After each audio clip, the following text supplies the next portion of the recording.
जून के आखिर तक कोई मिनी बजट नहीं आएगा, IMF को मना लिया गया। पाकिस्तान और IMF का आज मुज़ाकरात का आखिरी दिन होगा। टेक्निकल सेशन के बाद पॉलिसी सतह के मुज़ाकरात भी आज मुकम्मल हो जाएंगे। जराये के मुताबिक IMF वफ्द की वज़ीर ख़जाना से मुलाकात शेड्यूल है, जबकि वज़ीर ख़जाना की तरफ से वफ्द के एजाज़ में इफ्तार डिनर पर भी मुलाकात होगी। मुज़ाकरात मुकम्मल होने पर वफ्द अपनी जायज़ा रिपोर्ट मुरतब करेगा, जिसके बाद एग्जीक्यूटिव बोर्ड $1 अरब की अगली किस्त जारी करने का फैसला करेगा। बजट अहदाफ और मौजूदा माली साल का जायजा आज भी लिया जाएगा, जबकि टैक्स शॉर्टफॉल और नए टैक्स अहदाफ के हसूल पर ब्रीफिंग दी जाएगी। दोनों तरफ से इब्तदाई तजावीज़ को आज हतमी शक्ल दी जाएगी और मुज़ाकरात के बाद वफ्द वापस रवाना हो जाएगा। पाकिस्तान ने IMF के साथ सैर हासिल मुज़ाकरात किए। IMF के बेशतर अहदाफ हासिल किए गए और तमाम ज़रूरी मुआशी डाटा फराहम किया गया। IMF ने सोलर पैनल्स पर रियायतें भी ख़त्म करने का कह दिया और मुआशी नज़्म ज़ब्त पर सख्ती से अमल दरामद का मुतालबा किया गया है। दारुल उलूम हक्कानिया और बनो धमाकों के खुदकुश हमला आवरों की शनाख्त हो गई। IG KP जुल्फ़िकार हमीद ने कहा है कि नौशहरा में दारुल उलूम हक्कानिया और बनो धमाकों की तहकीकात जारी हैं। दोनों धमाकों की CCTV वीडियोज़ हासिल कर ली हैं, जबकि खुदकुश हमलावरों के एजाज़ से शनाख्त कर ली गई है।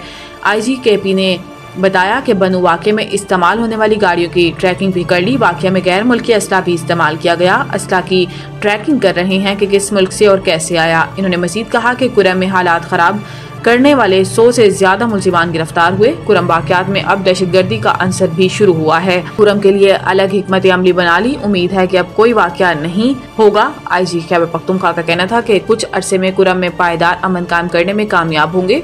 सेफ सिटी प्रोजेक्ट की मंजूरी दे दी गई है। चंद माह में सेफ सिटी प्रोजेक्ट मुकम्मल कर लिया जाएगा। जाफर एक्सप्रेस हमला, 4 शोधा की जस्ते खाकी आबाई इलाकों को रवाना। जख्मियों की हालत खतरे से बाहर। शहीद मोहम्मद मुमताज का ताल्लुक मानसहरा, रोज़े अली का ताल्लुक स्कर्दू गांचे, शहीद मोहम्मद उस्मान का ताल्लुक अटक और शहीद मोहम्मद इम्तियाज का ताल्लुक सियालकोट से है। तमाम शोधा की नमाज जनाजा आज इनके आबाई इलाकों में अदा की जाएगी।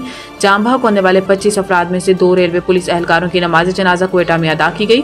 इसके अलावा जाफर एक्सप्रेस हमले के 29 जख्मी कोयटा के अस्पतालों में जेर इलाज हैं, जिनमें से 16 जख्मी CMH कोयटा और 13 जख्मी सिविल अस्पताल के ट्रामा सेंटर मुंतकिल किए गए, जहाँ जख्मियों की हालत खतरे से बाहर बताई जाती है। जख्मियों का कहना है कि वो मनाजिर नाकाबिले बयान है। जब हमलावर मुसाफिरों को एक एक करके फायरिंग करके मार रहे थे तो इनके पास दूसरा रास्ता नहीं था और मौका मिलते ही 70 से ज्यादा लोग वहां से भाग गए, लेकिन मुतअद्दिद अफराद दहशतगर्दों की फायरिंग से जख्मी भी हुए। मौजूदा ऐवान अगर जाली है तो क्या चेयरमैन कायमा कमेटी गैर कानूनी नहीं? अयाज सादिक इस्लामाबाद में मीडिया से गुफ्तगू करते हुए स्पीकर कौमी असम्बली ने कहा कि मुझे हवलदार कहा जाता है तो मुझे इस पर फख्र है। 2 तरह के हवलदार होते हैं, एक चोर पकड़ता है और दूसरा शहीद होता है। इन्होंने कहा कि उमर अयूब ने इल्जाम लगाया कि अगर इन्हें बात करने की इजाजत नहीं दी जाती, ये बात कहकर इन्होंने 1.25 घंटे तकरीर की। क्या ये खुला तजाद नहीं? फिर इनका इल्जाम है कि इनके सवाल नहीं लिए जाते। मैं इस हवाले से रिकॉर्ड पेश कर सकता हूँ, वो ऐवान में नहीं आते। इनकी तवज्जो दिलाओ, नोटिस ड्रॉप हो जाते हैं। अयाज सादिक ने कहा कि अब मैं रूल्स के मुताबिक काम करूंगा। 2 हुकूमती अराकीन के बाद एक अपोजिशन रुकन को बोलने की इजाजत दूंगा।